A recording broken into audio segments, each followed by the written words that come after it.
കഴിഞ്ഞ ദിവസം മുൻ മന്ത്രിയും NSS മുൻ ഡയറക്ടർ ബോർഡ് മെമ്പറുമായിരുന്ന Shri KB Ganesh Kumar NSS general secretary Sukumaran നായരുടെ കെടുകാര്യസ്ഥതയെയും സ്വജനപക്ഷപാതത്തെയും അഴിമതിയെയും എതിർത്തുകൊണ്ട് അതിശക്തമായൊരു വിമർശനമാണ് നടത്തിയത്. തിരുവനന്തപുരം പ്രസ് ക്ലബ്ബിൽ ദേവദാരുവിലെ ഇത്തിൽ കണ്ണികൾ എന്ന പുസ്തകം റിലീസ് ചെയ്യുന്നതുമായി ബന്ധപ്പെട്ട ചടങ്ങ് പുസ്തകം റിലീസ് ചെയ്യാനാണ് അദ്ദേഹം പ്രസ് ക്ലബ്ബിലെത്തിയത്. ആ പ്രസ് ക്ലബ്ബിൽ നടത്തിയ പ്രസംഗമാണ് ഇന്ന് വിവാദമായിരിക്കുന്നത്. ശ്രീ ഗണേഷ് കുമാർ നൽകിയ സ്റ്റേറ്റ്മെൻറ്റിനെതിരെ ശ്രീ G സുകുമാരൻ നായർ ഇന്ന് മലയാള മനോരമയിൽ വളരെ വിശദമായ മറുപടി പറഞ്ഞിട്ടുണ്ട്. ആ പത്രം എൻ്റെ കയ്യിലുണ്ട്. ഇന്ന് എന്ന് പറയുമ്പോൾ 2026 ഓഗസ്റ്റ് 13-ാം തീയതിയിലെ പത്രമാണിത്. പത്രത്തിൽ വളരെ വിശദമായിട്ടാണ് സുകുമാരൻ നായർ മറുപടി നൽകിയിരിക്കുന്നത്. ഗണേഷ് കുമാറിൻ്റെ സ്റ്റേറ്റ്മെൻറ്റിനും പ്രസ് ക്ലബിൽ നടന്ന മീറ്റിങ്ങിനും കാര്യമായ പ്രാധാന്യമൊന്നും കൊടുക്കാതിരുന്ന മനോരമ പക്ഷേ സുകുമാരൻ നായരുടെ മറുപടിക്ക് വലിയ പ്രാധാന്യമാണ് നൽകിയിരിക്കുന്നത്. ഈ മറുപടി വായിച്ചു കഴിഞ്ഞപ്പോൾ NSSൻ്റെ ഒരു ഷെയർ ഹോൾഡർ, അതായത് NSSൻ്റെ ഭാഷയിൽ പറഞ്ഞാൽ വ്യക്തി മെമ്പർ, അതുപോലെ തന്നെ 1977 മുതൽ 1987 വരെയുള്ള NSSൻ്റെ വ്യക്തി മെമ്പറായി, അതുപോലെ തന്നെ NSS പ്രതിനിധിസഭാ അംഗമായി, പത്തനംതിട്ട താലൂക്ക് യൂണിയൻ മെമ്പറായി ഒക്കെ പ്രവർത്തിച്ച ഒരാളെന്നുള്ള നിലയിൽ ഇതിന് മറുപടി പറയാനുള്ള സാങ്കേതികവും ധാർമ്മികമായ ഉത്തരവാദിത്വം എനിക്കുണ്ട് എന്ന് തോന്നിയതുകൊണ്ടാണ് പ്രിയപ്പെട്ട പ്രേക്ഷകരുമായി ഈ സ്റ്റേറ്റ്മെൻറ്റിൻ്റെ പിന്നിലുള്ള സത്യാവസ്ഥ പുറത്തു കൊണ്ടുവരാനായിട്ട് ഞാൻ ശ്രമിക്കുന്നത്. ഇനിയും സുകുമാരൻ നായരുടെ ആരോപണത്തിലേക്ക് തന്നെ നമുക്ക് പോകാം. വാർത്തയുടെ ഹെഡ്ലൈൻസ് തന്നെ സ്ഥാനമാനങ്ങൾ പോയപ്പോൾ ആരോപണം. ഇതാണ് സുകുമാരൻ നായരുടെ സ്റ്റേറ്റ്മെൻറ്റിൻ്റെ ഹെഡ്ലൈൻസ്. പക്ഷേ ഈ സുകുമാരൻ നായർ പറയുന്നത് സ്ഥാനമാനങ്ങൾ പോയ ആരോ ചില നിരാശാകാമുകന്മാരെ പോലെ കേസ് കൊടുത്തു എന്നാണ്. ഒരുപക്ഷെ NSS ഡയറക്ടർ ബോർഡ് മെമ്പറായി തുടരാൻ കഴിയാതിരുന്നു പോയ ശ്രീ KB ഗണേഷ് കുമാറിൻ്റെ ഉദ്ദേശിച്ചാണോ അതോ കേസ് കൊടുത്ത എല്ലാവരെ കുറിച്ചാണോ എന്ന് എനിക്കറിയില്ല. ആരോപണം എന്ന് മാത്രമേ അദ്ദേഹം പറഞ്ഞിട്ടുള്ളൂ. ഇനി കേസ് കൊടുത്ത കാര്യം പറഞ്ഞാൽ സ്ഥാനമാനങ്ങൾ പോയവരല്ല, സ്ഥാനമാനങ്ങൾ ഇല്ലാത്തവരാണ് കേസ് കൊടുത്തത്. അത് പൊതുസമൂഹം അറിയേണ്ടതാണ്. അതിൽ 5 പേര് NSSൻ്റെ സജീവ പ്രവർത്തകരാണ്, അന്നും ഇന്നും പ്രവർത്തകരാണ്. അതിലൊരാൾ ഇപ്പോഴും സ്ഥാനമാനങ്ങളുള്ള ഒറ്റ ഒരാളേ ഉള്ളൂ. അത് പത്തനംതിട്ട ജില്ലയിലെ കുമ്പഴ എന്ന് പറയുന്ന സ്ഥലത്ത് ഭാരതകേസരി NSS കരയോഗത്തിൻ്റെ പ്രസിഡൻ്റായ അഡ്വക്കേറ്റ് TKG നായരാണ്. അദ്ദേഹം കരയോഗം പ്രസിഡൻ്റായിട്ടിരുന്ന് തന്നെയാണ് കേസ് കൊടുത്തത്. തൻ്റെ മാതൃസംഘടനയെ ഒരു കരാളഹസ്തത്തിൽ നിന്നും മോചിപ്പിക്കുവാൻ ഒരു അന്തസ്സുള്ള കുടുംബത്തിൽ പറഞ്ഞ ഒരു നായർ ചെയ്യുന്ന കാര്യമേ അഡ്വക്കേറ്റ് TKG നായർ ചെയ്തിട്ടുള്ളൂ. ഈ TKG നായരെ കരയോഗത്തിൻ്റെ പ്രസിഡന്റ് സ്ഥാനത്ത് നിന്ന് മാറ്റാൻ സുകുമാരൻ നായരും പത്തനംതിട്ട താലൂക്ക് യൂണിയൻ്റെ പ്രസിഡൻറ്റും 18 അടവും പയറ്റിയിട്ട് നടന്നില്ല. കാരണം കരയോഗത്തിലെ മുഴുവൻ അംഗങ്ങളും ഒന്നിച്ച് ശ്രീ TKG നായർക്കൊപ്പം ഉണ്ട്. അതാണ് കാര്യം. അപ്പോൾ സ്ഥാനമാനമല്ല ശ്രീ സുകുമാരൻ നായരെ പ്രശ്നം. കേസ് കൊടുത്തത്, ഒന്നാമത്തെ കാര്യം, സുകുമാരൻ നായർക്കെതിരെയാണ്, NSSനെതിരെ അല്ല. അപ്പോൾ സുകുമാരൻ നായർ ബുദ്ധിപൂർവ്വം വരുത്താൻ ശ്രമിക്കുന്ന ഒരു കാര്യം, NSSനെതിരെ കേസ് കൊടുത്തു. ഇല്ല, NSSനെതിരെ അല്ല അവർ കേസ് കൊടുത്തിരിക്കുന്നത്. ഞാനും ഈ കേസിലൊരു കക്ഷിയാണ്. NSSനെതിരെ അല്ല, സുകുമാരൻ നായരുടെ നിയമവിരുദ്ധമായ പ്രവർത്തനങ്ങൾക്കെതിരെയാണ് കേസ് കൊടുത്തിരിക്കുന്നത്. അത് നായർ സർവീസ് സൊസൈറ്റിക്കെതിരെ അല്ല. ഞാനും നായർ സർവീസ് സൊസൈറ്റിയുടെ ഭാഗമാണ്. അതിനെ കൈപ്പിടിയിൽ ഒതുക്കിയിരിക്കുന്ന സുകുമാരൻ നായർക്കെതിരെയാണ് ഞാൻ കേസ് കൊടുത്തിരിക്കുന്നത്. അപ്പോൾ സുകുമാരൻ നായർക്കെതിരെ കേസ് കൊടുത്താൽ അതെങ്ങനെയാണ് NSSനെതിരെയുള്ള കേസാകുന്നത്? പണ്ട് ഫ്രാൻസിലെ രാജാവ് പറഞ്ഞ പോലെ I am the state എന്ന് പറയുന്ന പോലെ സുകുമാരൻ നായരാണോ NSS? സുകുമാരൻ നായരാണ് NSS എന്ന് വിശ്വസിക്കാനുള്ള മൗഢ്യം അദ്ദേഹത്തെ താങ്ങി നിർത്തിയിരിക്കുന്ന 299 അടിമകളുണ്ട്. 300 പേരാണ് ഉള്ളത്. അതിൽ സുകുമാരൻ നായരെ ഒഴിച്ചു നിർത്തിയ 299 ആത്മാഭിമാനമില്ലാത്ത, അന്തസ്സില്ലാത്ത അടിമകളുണ്ട്. അവരുടെ ദയാദാക്ഷിണ്യത്തിലാണ് സുകുമാരൻ നായർ കഴിയുന്നത്. അതിലേക്ക് പിന്നീട് വിശദമായിട്ട് ഞാൻ വരാം. എന്തായാലും ഈ കേസ് കൊടുത്തത് സ്ഥാനമാനങ്ങൾ നഷ്ടപ്പെട്ടവരല്ല, നമ്പർ 1. നമ്പർ 2, ഈ കേസ് കൊടുത്തിരിക്കുന്നത് NSSനെതിരെ അല്ല, മറിച്ച് സുകുമാരൻ നായർക്കെതിരെയാണ് കേസ് കൊടുത്തിരിക്കുന്നത്. ഇവിടെ കേസ് കൊടുത്തപ്പോൾ അത് NSSനെ ബാധിക്കുമോ? അതാണല്ലോ സ്വാഭാവികമായി വരുന്ന ഒരു ചോദ്യം. നായർ സർവീസ് സൊസൈറ്റിയുടെ ബയോയിലേക്ക് ചില പ്രത്യേകതകളുണ്ട്. അത് വളരെ ഒരു സംഭവത്തോടുകൂടി ഞാൻ അതിനെക്കുറിച്ച് ഉദാഹരിക്കാം. ആദ്യമായിട്ട് ശൂന്യാകാശത്തിലേക്ക് പോയത് ലേക്ക എന്ന് പറയുന്ന ഒരു പട്ടിയാണ്. ഈ ലേക്ക എന്ന് പറയുന്ന പട്ടി നേരെ ശൂന്യാകാശത്ത് പോയി തിരിച്ചു വന്നു. ഇതവിടെ പോയി തിരിച്ചു വന്നത് ലേക്കയുടെ മിടുക്കൊണ്ടേ അല്ല, ആ ശൂന്യാകാശ പേടകം അങ്ങനെ ഡിസൈൻ ചെയ്തിരിക്കുന്നതുകൊണ്ടാണ്, അതിൻ്റെ ഡിസൈൻ്റെ പ്രത്യേകത കൊണ്ടാണ്, അതിൻ്റെ സാങ്കേതിക പ്രവർത്തന രീതികളുടെ പ്രത്യേകതകൾ കൊണ്ടാണ് സുകുമാരൻ നായർ അവിടെ ഇരിക്കുന്നത് ലേക്ക് ഇരിക്കുന്നത് പോലെയുള്ളൂ. അതായത് സുകുമാരൻ നായരുടെ സ്ഥാനത്ത് ആരിരുന്നാലും, ശ്രീ ഗണേഷ് കുമാറിൻ്റെ വാചകം കടമെടുത്ത് പറഞ്ഞാൽ, ശുംഭനിരുന്നാലും ശുനകനിരുന്നാലും അവിടെ ഇരിക്കാം. അതായത് ആ സ്ഥാപനത്തിൻ്റെ ഭരണഘടനയുടെ ഇലക്ഷൻ്റെ ചില പ്രത്യേകതകളാണ്. അതിൻ്റെ വിശദാംശങ്ങളിലേക്കൊന്നും ഞാൻ പോകുന്നില്ല. പക്ഷെ ഞങ്ങൾ ശ്രമിക്കുന്നത് മാതൃപേടകത്തിന് തകരാറൊന്നും കൂടാതെ ഈ ലേക്കയെ പുറത്തെടുക്കാനാണ്. ലേക്ക ശൂന്യാകാശത്തോട്ട് പോയി തിരിച്ചു വന്നു, ലേക്കയെ കൊണ്ട് എന്താ ചെയ്യാൻ നോക്കുന്നതെന്ന് നമുക്കറിയാമല്ലോ. അപ്പോൾ ഈ ലേക്കയെ പുറത്തെടുക്കാൻ, അത് പുറത്തെടുക്കേണ്ട ആവശ്യമാണ്. അത് മാതൃപേടകത്തിന് കേടുണ്ടാകാതെ ലേക്കയെ പുറത്തെടുക്കാനുള്ള ഒരു ശ്രമമാണ് ഈ കേസ് കൊടുത്ത ഞാൻ അടക്കമുള്ള ആളുകൾ ചെയ്യുന്നത്. ഞങ്ങൾ നായർ സർവീസ് സൊസൈറ്റിക്ക് എതിരല്ല, മറിച്ച് നായർ സൊസൈറ്റിയെ മലിനമാക്കിക്കൊണ്ടിരിക്കുന്ന ഒരു അധമ നേതൃത്വത്തിനെതിരായിട്ടാണ് ഞങ്ങൾ കേസ് കൊടുത്തിരിക്കുന്നത്. ഇതാണ് ഏറ്റവും പ്രധാനപ്പെട്ട കാര്യം. ഇനി സുകുമാരൻ നായർ പറഞ്ഞിരിക്കുന്ന വളരെ പ്രധാനപ്പെട്ട ഒരു കാര്യമുണ്ട്. പ്രിയപ്പെട്ട വായനക്കാർ, ഏത് ജാതിയിലും മതത്തിലും സമുദായത്തിലും രാഷ്ട്രീയത്തിലും പെട്ടവരാണെങ്കിലും നിങ്ങൾ ഇതൊന്ന് പ്രത്യേകം ശ്രദ്ധിക്കണം. അതായത് കേസ് കൊടുക്കാൻ വെല്ലുവിളിക്കുകയാണ് സുകുമാരൻ നായർ. എന്താണ് സുകുമാരൻ നായർ കേസ് കൊടുക്കാൻ വെല്ലുവിളിക്കുന്നത്? ഇത് പൊതുസമൂഹം അറിയേണ്ട വളരെ പരുപരുത്ത ഞെട്ടിക്കുന്ന ഒരു യാഥാർത്ഥ്യമാണ്. ഇത് നിങ്ങൾ അറിഞ്ഞിരിക്കണം. എന്താണ് നമ്മുടെ രാജ്യത്ത് നടക്കുന്നത്? നമ്മുടെ ജനാധിപത്യത്തെ താങ്ങി നിർത്തിയിരിക്കുന്നത് ഒന്ന് ലെജിസ്ലേച്ചർ, മറ്റൊന്ന് എക്സിക്യൂട്ടീവ്, മറ്റൊന്ന് ജുഡീഷ്യറിയാണ്. ഇതിലേത് തൂണ് ദുർബലമായാലും ഇന്ത്യൻ ജനാധിപത്യം ദുർബലമാകും. എക്സിക്യൂട്ടീവിനും അതുപോലെ തന്നെ ലെജിസ്ലേച്ചറിനും ഒന്നും നമ്മൾ കൊടുത്തിരിക്കുന്നത് പരിപാവനതയല്ല, പക്ഷേ ജുഡീഷ്യറിക്ക് നമ്മൾ നൽകിയിരിക്കുന്നത് പരിപാവനതയാണ്. തൂക്കിക്കൊല്ലാൻ അധികാരമുള്ള ജഡ്ജിയെ ദൈവതുല്യരായിട്ടാണ് നമ്മൾ കാണുന്നത്. അതിൻ്റെ പ്രാധാന്യം എത്ര പേർക്ക് അറിയാം എന്ന് എനിക്ക് അറിഞ്ഞുകൂടാ. അങ്ങനെ തന്നെയാണ് നമ്മുടെ ജനാധിപത്യത്തിൽ നമ്മൾ കാണുന്നത്. ഇവിടെ എനിക്ക് ആവർത്തിച്ച് പറയാനുള്ളൊരു കാര്യം, പൊതുസമൂഹത്തിനോട് എനിക്ക് പറയാനുള്ള കാര്യമാണ്, വൈകി എത്തുന്ന നീതി നിഷേധിക്കപ്പെടുന്ന നീതിക്ക് തുല്യമാണ് എന്നത് ഇന്ത്യൻ നീതിന്യായ സംവിധാനത്തിലെ ഏറ്റവും വലിയ ആപ്തവാക്യമാണ്. അതാണ് സത്യം. പക്ഷേ വൈകിയെത്തുന്ന നീതി അതിൻ്റെ ഗുണഭോക്താവായ ഒരാളിനെ സംരക്ഷിക്കാനായി ഉപയോഗപ്പെടുത്തുന്നു എന്ന് പറഞ്ഞാൽ നമ്മുടെ നീതിന്യായ സംവിധാനം എങ്ങോട്ടാണ് പോകുന്നത് എന്ന് പൊതുസമൂഹം ആലോചിക്കണം. ഇത് ഞാൻ പൊതുസമൂഹത്തിന് വേണ്ടി ഞാൻ പറയുന്ന കാര്യമാണ്. നിങ്ങളുടെ ചില സങ്കല്പങ്ങളൊക്കെ തെറ്റാണ്, അല്ലെങ്കിൽ ചില മിഥ്യാധാരണകൾ നമ്മുടെ മനസ്സിലുണ്ട്. അത് പറയാൻ വേണ്ടിയാണ് ഞാനിത് പറയുന്നത്. സുകുമാരൻ നായർക്കെതിരെ കേസുകൾ 5 കേസ് കേരള ഹൈക്കോടതിയിലുണ്ട്. അതിൽ 3 3 വർഷമായി തീർപ്പ് കൽപ്പിച്ചിട്ടില്ല. മറ്റൊന്ന് നാഷണൽ കമ്പനി ലോ ട്രൈബ്യൂണലിൽ 2 കേസുണ്ട്. അത് ഈ കമ്പനി നടത്തിപ്പുമായിട്ട് ബന്ധപ്പെട്ടതാണ്. അതിലൊരു കേസിന് സ്റ്റേ വന്നിരിക്കുകയാണ്. ഒരു സ്റ്റേ ആണ്, 2 വർഷമായി ഈ സ്റ്റേ തുടരുകയാണ്.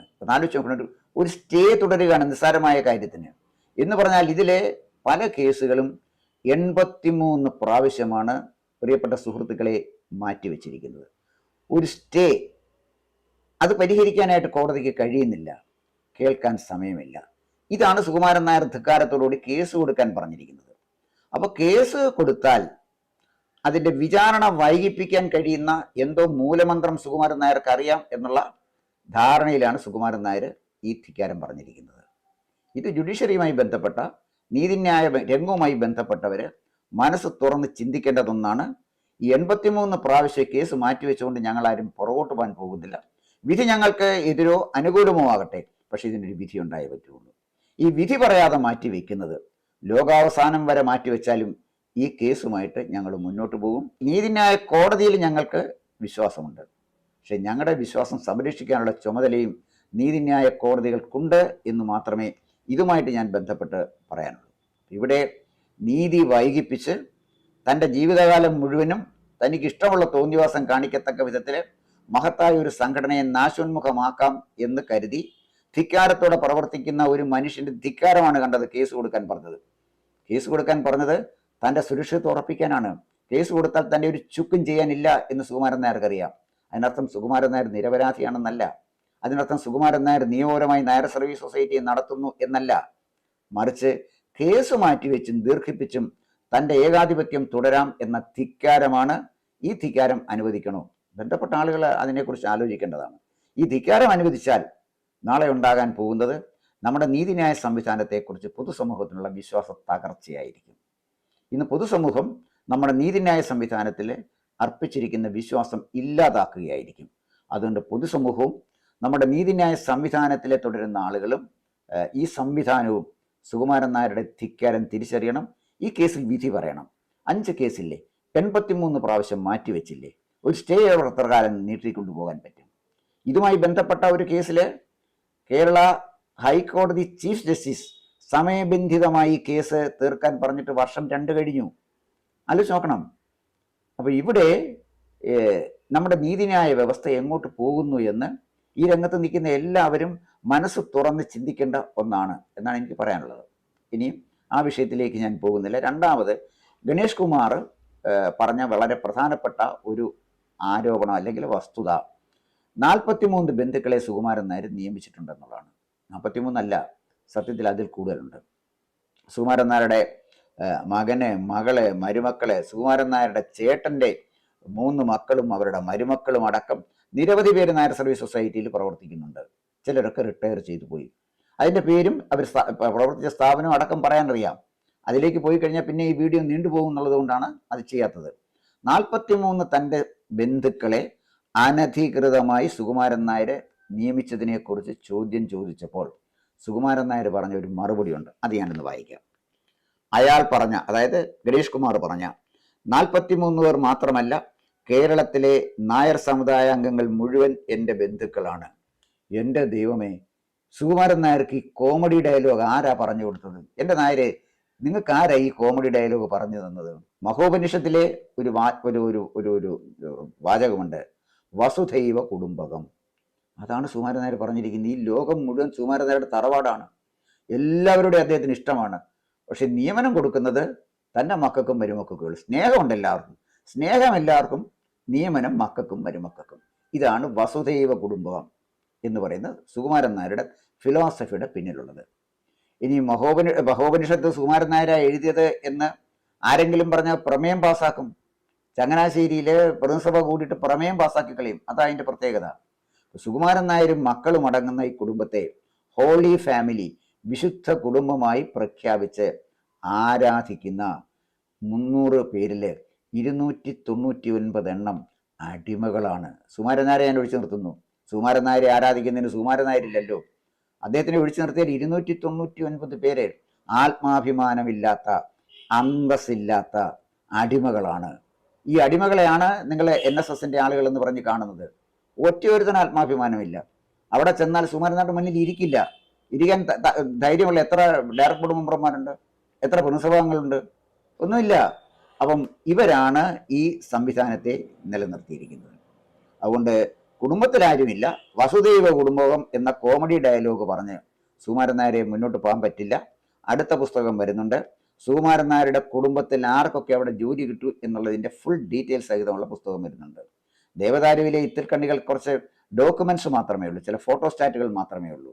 ജനങ്ങൾ പെട്ടെന്ന് കേൾക്കുമ്പം ചില സംശയം തോന്നും എന്നുള്ളത് കൊണ്ട് ചില രേഖകൾ മാത്രമാണ് വന്നിരിക്കുന്നത്. ഈ രേഖകളുടെ അടിസ്ഥാനത്തിൽ വിശദമായ ചരിത്രം വരുന്നുണ്ട് സുകുമാരൻ നായരെ. അതുകൊണ്ട് അതിൽ നിന്ന് അങ്ങ് രക്ഷപ്പെടാൻ കഴിയും എന്ന് ധരിച്ചു കളയരുത്. ഒരു പുസ്തകം കൊണ്ട് അവസാനിക്കുന്നതല്ല. താങ്കളെക്കുറിച്ച് എഴുതാനാണെങ്കിൽ ഒരു മഹാഭാരതം തന്നെ രചിക്കേണ്ടി വരും. അതിന് കെൽപ്പുള്ളവരല്ല ആ പുസ്തകത്തിന് രൂപകൽപ്പന ചെയ്തിരിക്കുന്നത്. എങ്കിലും അത്യാവശ്യം ചില കാര്യങ്ങൾ പൊതുസമൂഹവും നായർ സമുദായവും തിരിച്ചറിയത്തക്ക വിധത്തിൽ വിശദമായ കാര്യങ്ങൾ വരും. അതിന് താങ്കൾ അല്പം പോലും വ്യാകുലപ്പെടേണ്ട. അത് വരും. അത് വിധിയുടെ നിയോഗമാണ്, വന്നിരിക്കും. അതിനെക്കുറിച്ച് താങ്കൾ സംശയിക്കുകയേ വേണ്ട കാര്യമില്ല. ഇനിയും അദ്ദേഹം പറഞ്ഞിരിക്കുന്ന വളരെ മറ്റൊരു പ്രധാനപ്പെട്ട കാര്യം, ഞാൻ അനധികൃതമായി സംഘടനയിൽ വന്നതല്ല, ജനാധിപത്യ രീതിയിൽ തെരഞ്ഞെടുപ്പിലൂടെ വന്നതാണ്. അത് അടുത്ത കോമഡി ഡയലോഗാണ്. ശ്രീ സുകുമാരൻ നായരെ, താങ്കൾ 1977 ഞാൻ NSSന്റെ പുനഃസഭയിൽ വരുമ്പോൾ താങ്കൾ ആരായിരുന്നു എന്ന് താങ്കൾക്കറിയാം, ഞാൻ ആരായിരുന്നു എന്ന് എനിക്കറിയാം. അതിൻ്റെ വിശദാംശങ്ങളിലേക്കൊന്നും ഞാൻ പോകുന്നില്ല. പക്ഷേ താങ്കൾ വന്ന വഴിയെക്കുറിച്ച് നന്നായിട്ടറിയാവുന്ന, നേരിട്ട് കണ്ട, മനസ്സിലാക്കിയ ഒരു പ്രതിനിധിസഭ അംഗമായിരുന്നു ഞാൻ. ഇപ്പോഴും അതിൻ്റെ ഷെയർ ഹോൾഡറായിട്ടിരിക്കുമ്പോഴും താങ്കൾ വന്ന വഴിയെക്കുറിച്ച് അറിയാം. താങ്കൾ ആദ്യം വന്നത് നാരായണ പണിക്കരുടെ PA ആയിട്ടല്ലേ? നാരായണ പണിക്കരുടെ PA ആയി വന്നു, പിന്നെ അസിസ്റ്റന്റ് സെക്രട്ടറി ആയി, പിന്നെ വളഞ്ഞ വഴിയിലൂടെ സെക്രട്ടറിയായി. ആ വളഞ്ഞ വഴി എന്താണെന്ന് പുറകെ പറയാം, വരട്ടെ, പുസ്തകങ്ങൾ ഇനിയും വരുമല്ലോ. വളഞ്ഞ വഴിയിലൂടെ ആ കസേരയിൽ കയറിയിരിക്കുന്ന ഒരാളാണ് താങ്കൾ. നാരായണ പണിക്കർ എന്ന് പറഞ്ഞ ദുർബലനായ ഒരു ജനറൽ സെക്രട്ടറിയെ മുന്നിൽ നിർത്തി താങ്കൾ നടത്തിയ നാടകങ്ങൾ മറക്കാൻ കാലമായിട്ടില്ല സുകുമാരൻ നായരെ. എന്തായാലും ഒരു കാര്യം ഞാൻ പറയാം, നാരായണ പണിക്കർ വീണ്ടും വിചാരണ ചെയ്യപ്പെടുകയാണ്. അദ്ദേഹത്തിൻ്റെ കാലഘട്ടത്തിൽ എന്താണ് നടന്നത് എന്ന് നായർ സമുദായം തിരിച്ചറിഞ്ഞുകൊണ്ടിരിക്കുകയാണ്. അദ്ദേഹം അന്തരിച്ചു പോയി, പക്ഷെ മരണം ആരെയും വിശുദ്ധനാക്കുന്നില്ല. അത് താങ്കൾക്കും ബാധകമാണ് എന്നാണ് എനിക്ക് പറയാനുള്ളത്. താങ്കൾ അധികാരത്തിൽ വന്നിട്ട് 15 വർഷമായി. 7 ശനി പോലും 7.5 വർഷമേ ഉള്ളൂ. പക്ഷേ ഈ നായർ സമുദായത്തെ ഗ്രസിച്ചിരിക്കുന്ന 7 ശനി എന്ന സുകുമാരൻ നായർ 15 വർഷമായിട്ട് ആ കസരയിൽ തുടരുകയാണ്. ഈ 7 ശനിയിൽ നിന്നും എൻ്റെ സമുദായത്തെ മോചിപ്പിക്കണമേ എന്ന് മാത്രമാണ് ദൈവത്തിനോട് എനിക്ക് പ്രാർത്ഥിക്കാനുള്ളത്. നീതിന്യായ കോടതിയിൽ ഞാൻ അടക്കമുള്ള എൻ്റെ സഹപ്രവർത്തകർ നടത്തുന്ന പോരാട്ടം 1 ഇഞ്ച് പോലും മാറാതെ ഞങ്ങൾ മുന്നോട്ട് കൊണ്ടുപോകും. താങ്കൾക്ക് ചെയ്യാൻ കഴിയുന്നത് പോലെ മാറ്റിവെച്ച് കളിക്കുകയോ എന്താണെന്ന് വെച്ചാൽ താങ്കൾ ചെയ്യൂ. നീതിന്യായ സംവിധാനത്തിൽ വിശ്വാസം അർപ്പിച്ച് തന്നെ ഞങ്ങൾ മുന്നോട്ട് പോകും. ഇന്നല്ലെങ്കിൽ നാളെ ഞങ്ങൾക്ക് നീതി ലഭിക്കും എന്ന് തന്നെയാണ് പ്രതീക്ഷ. രാമായണത്തിലൊരു കഥയുണ്ടല്ലോ, അഹല്യ വർഷങ്ങളായിട്ട് കല്ലായിട്ട് കിടന്നപ്പോൾ ശ്രീരാമൻ്റെ പാദസ്പർശം കൊണ്ട് അത് ജീവൻ വെച്ചു, അഹല്യയായിട്ട് മാറി എന്നതുപോലെ ഞങ്ങളുടെ കേസ് കല്ലായിട്ട് കിടക്കുകയാണ്. എന്നെങ്കിലും ഒരിക്കൽ ധർമ്മനിഷ്ഠയുള്ള നീതിമാനായ ഒരു ശ്രീരാമൻ വരുമെന്നും അദ്ദേഹത്തിൻ്റെ പാദസ്പർശം കൊണ്ടോ അല്ലെങ്കിൽ കരസ്പർശം കൊണ്ടോ ആ കേസിന് മോചനം കിട്ടുമെന്ന് പ്രതീക്ഷിക്കുന്ന നീതിന്യായ വ്യവസ്ഥയിൽ വിശ്വാസമുള്ള ഒരു സാധാരണ പൗരൻ മാത്രമാണ് ഞാൻ. ദൈവത്തോട് പ്രാർത്ഥിക്കുന്നത് ഈ 7 ശനിയിൽ നിന്നും എൻ്റെ സമുദായത്തെ രക്ഷിക്കണേ ദൈവമേ എന്ന് മാത്രമേ ഉള്ളൂ. കൂടുതൽ വാർത്തകളും വിശേഷങ്ങളും നേരിട്ട് ലഭിക്കാൻ ജനങ്ങളിൽ നിന്ന് ജനങ്ങളിലേക്ക് ജനഭൂമി ന്യൂസ് സബ്സ്ക്രൈബ് ചെയ്യൂ. ബെൽ ബട്ടൺ അമർത്താനും മറക്കരുത്.